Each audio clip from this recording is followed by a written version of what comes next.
थी, लेकिन पिछले 15 मिनटों में हमारे पास ये तादाद अब 12 पहुंच चुकी है।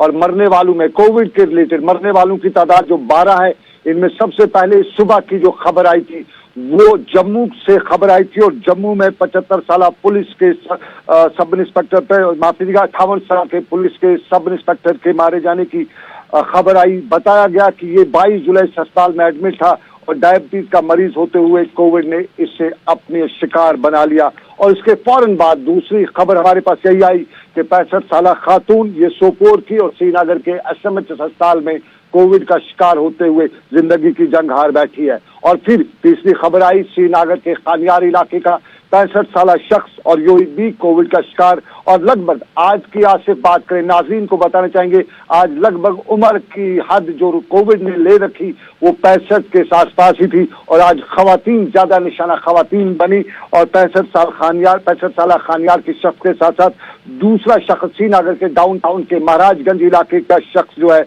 वो बायलैटरल नमूनिया का शिकार, यानी कोविड में जो बायलैटरल नमूनिया होता है उसका शिकार होते हुए जिंदगी की जंग हार बैठा। 65 साल उसकी भी उम्र थी। और फिर उसके फौरन बाद बताया गया कि सिक्किम यानी शेर Kashmir institute of medical sciences में भी 75 साल शख्स की मौत हुई है, और ये शख्स श्रीनगर के सुंदरबल इलाके का रहने वाला है। और इसके बाद चर्च डिजीज हॉस्टल से भी खबर आई कि 70 साल शख्स रहनावारी का, और ये भी कोविड का शिकार होकर जिंदगी जंग हार बैठा है। और इसके फौरन बाद खबर ये आई कि जेवीसी से मौत हुई है, और जेवीसी अस्पताल में ये मौत श्रीनगर के पीरबाग इलाके की एक बुजुर्ग खातून जिसकी उम्र लगभग 75 साल बताई गई कि मौत वाक़ा हुई है। और इस बीच में खबर अनंतनाग से भी आई थी कि अनंतनाग के में मलिक नाग अनंतनाग की एक खातून जिसकी उम्र लगभग 65 साल है, वो भी जिंदगी की जंग हार बैठी है कोविड से। और अभी कुछ देर पहले हमारे पास जो खबर आई है, सरनल अनंतनाग के एक 80 साल खातून की भी कोविड से मौत वाक़ा हुई है। उसके साथ साथ टंगमर्ग की एक 50 साल खातून की आज मौत वाक़ा हुई है, और 60 साल दूसरी खातून जो डब गांधरबल की रहने वाली है उसकी भी मौत वाक़ा हुई है। कुल मिला के 12 की तादाद आज कश्मीर से कोविड की रिलेटेड डेथ्स की खबरें आ रही हैं। सरकारी आदाद शुमार जो हैं अब पिछले कुछ दिनों से बड़े ढीले चल रहे हैं, और यूजुअली हम अपने सोर्सेज को ही कंटैक्ट करके ये सारी डिटेल्स आप तक पहुंचाते हैं।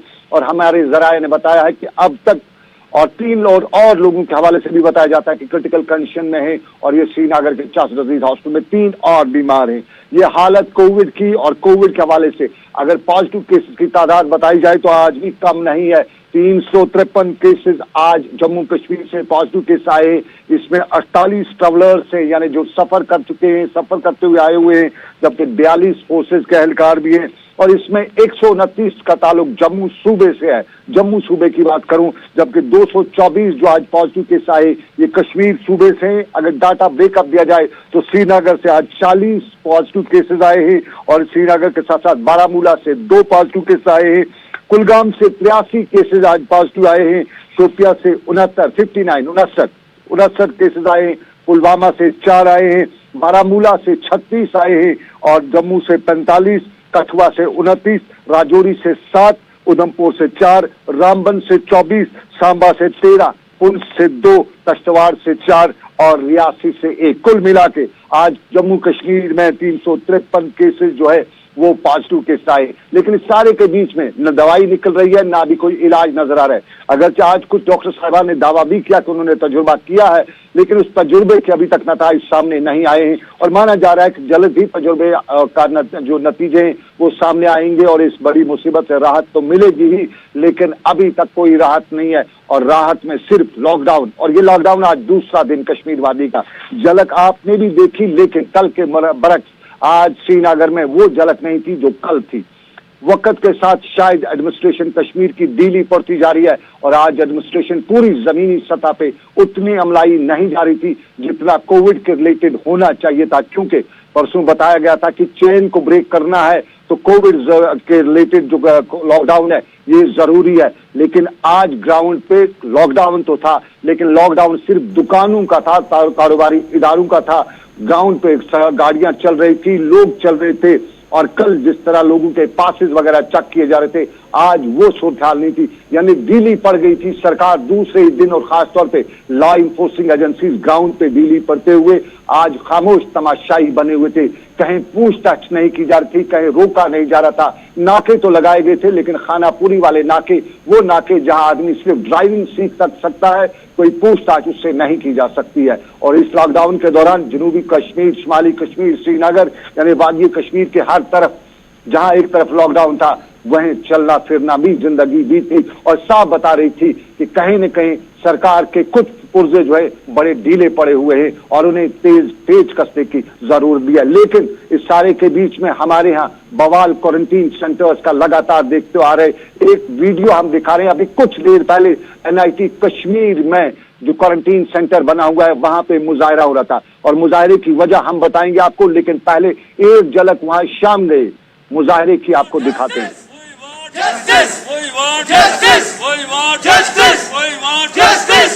हमारे टेस्ट गुजार करो! हमारे टेस्ट गुजार करो! हमारे टेस्ट गुजार करो! हमारे टेस्ट गुजार करो! We want justice! We want justice! We want justice! We want justice! चलिए, हमारे नाजरीन ने देखा श्रीनगर के NIT में मुजाहरे की झलक। शाम गए, अंधेरा साफ बयान करा था कि रात का वक्त है और ये NIT कश्मीर में यानी national institute of technology Kashmir में ये वहां का क्वारंटीन सेंटर के बाहर मुजाहरा हो रहा था। ये लोग जो वहां पे हैं ये पॉजिटिव है और लगभग कुछ लोग 20 दिनों से वहां पे हैं, कुछ 15 दिनों से हैं, कुछ 16 दिनों से हैं और इनके टेस्ट जो है पहले टेस्ट किए, पॉजिटिव आए, उसके बाद रूटीन में इनके दोबारा टेस्ट करने थे, रूटीन में टेस्ट हुए हैं लेकिन रिपोर्ट नहीं आ रही है। अगर ये पॉजिटिव होते हैं रिपोर्ट में तो फिर इन्हें वहीं रुका जाता, लेकिन इनका रिपोर्ट जो है न पॉजिटिव आया है न नेगेटिव आया है और वेट करें, इंतजार करें कि हमारे टेस्ट कब आते, इन्हें रुखसत में निजात मिलेगी क्वारंटीन सेंटर से, क्योंकि कश्मीर में क्वारंटीन सेंटर्स के हवाले से पहले दिन से ही बताया जाता है कि यहाँ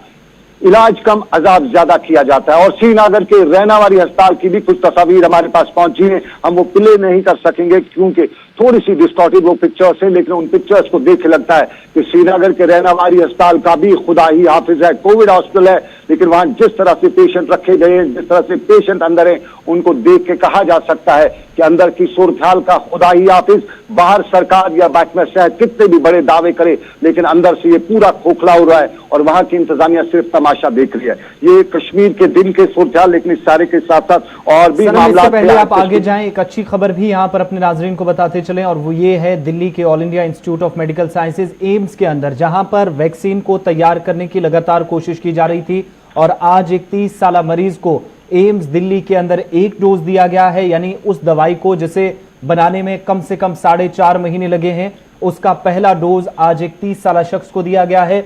2 घंटों तक ये मरीज, उसके बाद डॉक्टरों ने जब इसे पहला डोज दिया, कोवैक्सीन नाम की जो दवाई है वो इसे दी गई और इसके बाद 2 घंटों तक डॉक्टरों की निगरानी में रहा और 2 घंटों की निगरानी के बाद 2 हफ्तों के लिए अब इस शख्स को घर भेज दिया गया है। 2 हफ्तों के बाद वापस रिपोर्ट होगी और पहले डोज का क्या असर रहा उस पर रिपोर्ट तैयार की जाएगी, उसके बाद सेकंड डोज इसको दिया जाएगा। लेकिन बड़ी चीज कि किसी हद तक डॉक्टरों की जो कोशिश पिछले 6-7 महीनों के अंदर रही है उसने बिलाखिर रंग लाया है दिल्ली के एम्स के अंदर और हिंदुस्तान से ये शुरुआत जिसकी कोशिशें लगातार थी बिलाखिर आज राजधानी दिल्ली से हुई है। सनम, बिल्कुल, और ये फखर की बात है, कहीं न कहीं हमारे डॉक्टर साहिबान, हमारे साइंटिस्ट काम में लगे हुए हैं और चीन, अमेरिका, बरतानिया, दूसरे ममालिक से पहले ही तजुर्बात जो है वो कामयाब तजुर्बा कहा जाता है, किया जा चुका है और दिल्ली में ये जो शुरुआत हुई है शायद नजात का रास्ता भी बनेगा, लेकिन नजात कश्मीरियों को अभी तक नहीं मिल रही है।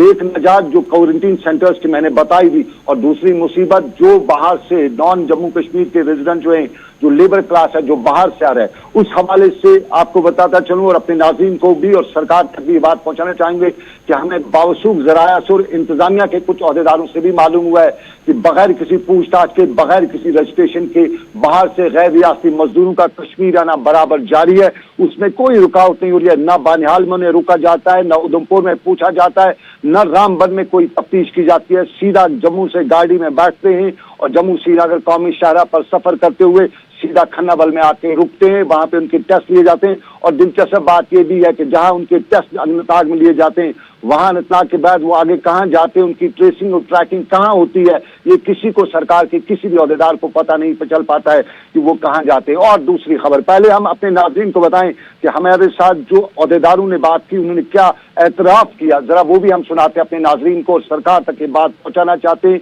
कि क्या सिचुएशन है ग्राउंड पे इस वक्त कोविड के रिलेटेड, जहां दावे तो बड़े किए जाते हैं लेकिन जमीनी सतह पे वो सब दावे सही साबित नहीं हो रहे।